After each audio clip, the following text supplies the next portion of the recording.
Good morning, everyone. Good morning. We are filling up our tanks with some water this morning. That's my favorite thing. The Stinky Slinky. Time to leave a present. Leave something in Anchorage. Yeah, we're going to leave something in Anchorage as a We're remembrance. going to share a part of ourselves. Yeah. Maybe we stop there. Okay. Yep. The short one's not going to do it. You need to pull out the big one. The big guns, right, dear? Yep.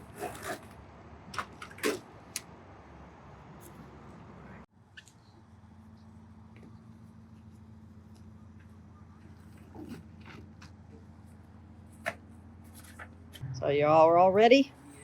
All right, ready to dump.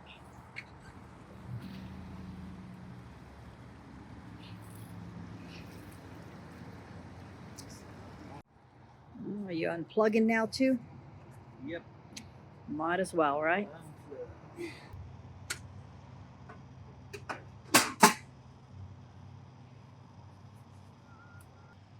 Big, thick cables. But it's what feeds Mida. Yep. Here we have the Anchorage Walmart.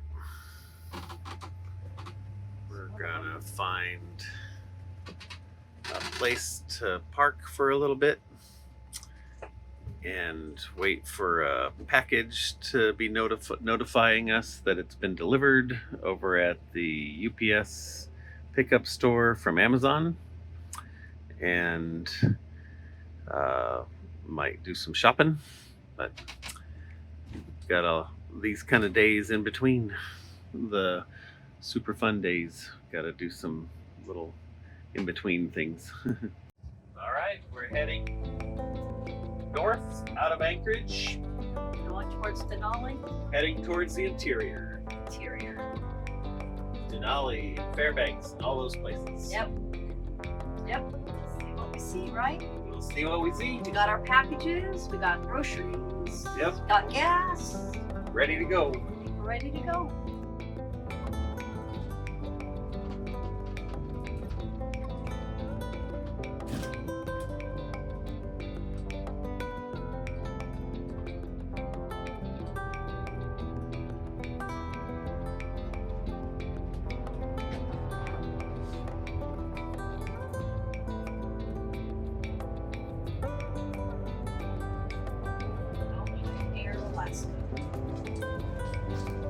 I was just wondering, I saw something about learn to fly here, and I was curious, wondering if it's cheaper for you to learn to fly a plane here in Alaska versus, I don't know, where we're from, New Mexico.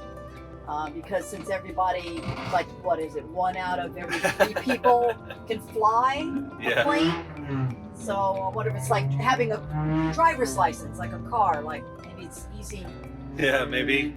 Yeah, I've heard that 1 out of every 8 or 10 people have an airplane, and 1 out of every 8 of those might have a license. At least that's the joke that our tour guide told us.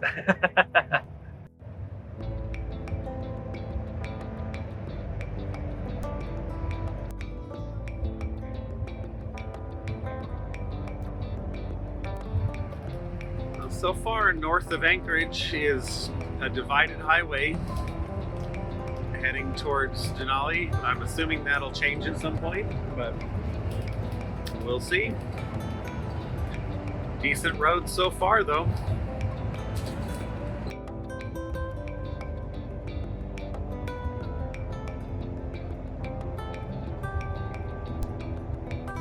This is the Nick River. Nick River, north of Anchorage.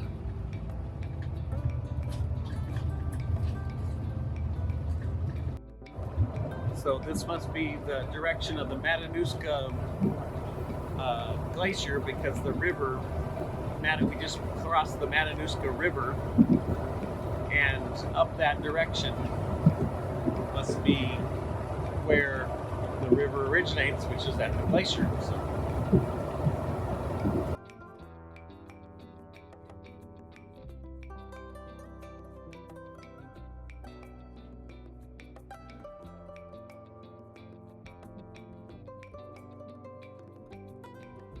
now we're in the city, which is kind of a suburb of Anchorage called Wasilla. And supposedly Sarah Palin is from here. So I didn't know I just learned that the other day.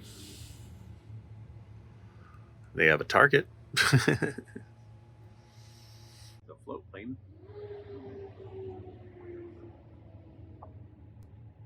There's another float plane. This place has a lot of float planes. So it looks like just after Houston, Alaska, on Highway 3, it switches to a 2-lane, one in each direction with the occasional passing lane. Still good roads, Deanna says, but we don't have the nice divided highway anymore. So, but you say it's still good? Still good. Yeah, still keeping pretty nice speed. All right.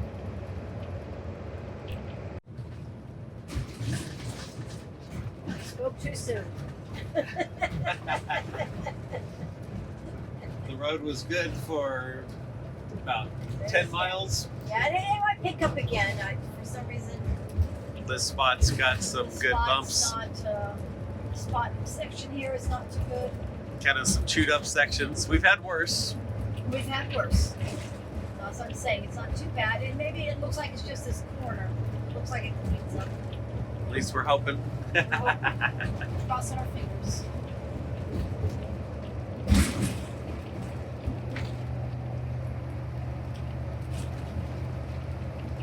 Made it to the RV park and gonna just checked in, so we're heading over to get parked. What's the name of this place again? Talkeetna Camper Park. Talkeetna Camper Park. Okay. The town of Talkeetna. All right, we got our replacement inverter in from Renogy. Let's pause right here. This is Deanna from the future. If you're not into electronics or batteries or any of that nerdy stuff, I'd fast forward about 6 minutes. But if you are interested in our battery system and how we did everything, then just keep on watching. We actually, this is a 2000 watt, 24 volt. And we, in our old RV, actually used a 12 volt inverter. And what that means is you basically have your batteries at we have these big lithium batteries that they come in 12 volts most often, but you have to have really thick copper cables and real short runs to keep the cables from overheating if you're pulling a lot of energy through the batteries to the inverter. So depending on what you're going to run, you can run so we're up here in Alaska, everything's pretty cool. It's not necessary to have a lot of electricity, to be honest.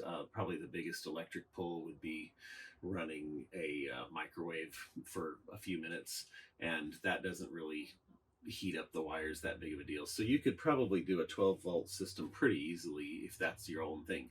But if you're going around the Southwest, our setup is actually with a 4000 watt 24 volt, which is our normal inverter, and we actually have a replacement one sitting back at our house in Chaparral, New Mexico. That system is actually strong enough to run the air conditioning off the batteries for about 6 hours, which is you're like, well, why do you need to do that? Don't you have a generator? Yes, we do have a generator, but if you're sitting in a very quiet park with lots of people enjoying nature around, you don't want to be those guys that have the generator running, kind of noise polluting the whole place. And we've been in a lot of situations like that where we're like, man, I wish the air conditioner was on. We're maybe doing some digital nomad work where we're sitting, sweat rolling down our faces, and it's a beautiful place, but it's hot, and we just kind of wish the air conditioner could run. So with our setup of having the inverter with 4000 watts, 24 volts versus 12 volts keeps the copper wires smaller. You don't have to have as big, or the same thick wires will be much cooler when they're pulling from the battery to the inverter. And then you just run the inverter into the main power system of the whole RV. So every plug, normal AC plugs throughout the whole RV work. So your air conditioner works, your microwave works, all those things work. And it doesn't overheat your wires if you're pulling a lot of electricity. Now, of course, you can't run a microwave plus an air conditioner. That's just going to be too much. But you, as long as you isolate those components, you can be in good shape.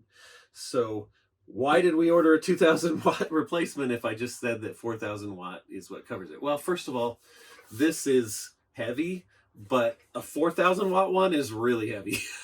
And we so we have the replacement one that they sent. There was something went wrong with it. They sent us a replacement, but the window on getting a replacement under warranty was like this 2-week window. And since we're traveling, we're kind of in different places every 2 to 3 days. We didn't really know when they were going to send it to us, and we didn't know where to send it. So we took so we just said, hey, you know what? Send that to our house. We'll get a replacement one that's much lighter that we can carry with us as a replacement in case anything ever goes wrong again. We can switch this in. It'll run everything except the air conditioner. It would run the microwave. It would definitely run all the plugs in the place. It'll run Starlink. It'll The heaters. charge it'll run the heater fans. It'll run it'll charge our house battery system, which is still 12 volts. And the 12 volt house system normally runs the slides. It runs the refrigerator. It runs the lights. But those batteries are smaller and they're 12 volt, and they'll eventually run down. So if you want to boondock for, like, say, a week, that's where we have our really nice 800 amp hour lithium batteries that are set up in a series so that they can boost up to 24 volts instead of 12 volts, which lets us use the smaller copper wires. So I know it's a lot of technical jargon, but in case you're interested, you're welcome to message me and I'll be glad to tell you we've done a system like this in our old RV, made lots of adjustments and tweaks, and then we kind of had our new RV, had decided how we want to set it up. We have what about 1,200 watts of solar on the roof? Six. We have 6 panels of 200 each, so I think it's 200. Yeah, it's 400. Yeah, so those charge the batteries pretty significantly. So if you have a good sunny day, they'll charge them almost full for the whole day without you doing anything. So very good for boondocking. And except for that weird little fluke with it, system was running great until something internal. Yeah, something happened internally on the inverter where it just blew that. And we could have changed it really easily to a 12 volt system and then just hooked a smaller inverter to the 12 volt system. But it wasn't really worth it because there's not a big electrical need up here in Alaska. We're not really running anything during the day while we're driving except for the Starlink. And we just decided, since we're kind of new and exploring and doing these tours and stuff, it was fine to just get RV parks that had places you had could plug electrical in at the end of. Yeah. We could plug in during the day, recharge the house batteries while we're driving. And we just basically have been ignoring the large lithium system that has quite a bit more power available. But now we get to hook it up. So yay! Maybe do a little bit of boondocking on the way home. Yay! So here we go. This over here is the 24 volt battery charger. It'll actually, when we're plugged into shore power, it'll actually it'll run and charge this system in addition to the solar panels, which are always trying to charge the system. So in case you're wondering why this is actually a pet warmer, kind of like something you'd hang in a parrot cage out in the garage if you got cold days for your pet. We just have this set up for when we're boondocking in cold places. It'll keep our lithium batteries above freezing in this compartment, keep it warm enough to not have any issues. They don't like cold. Yep. We got the new replacement Renogy 2000 watt 24 volt inverter in place, and we got a new circuit breaker piece in line.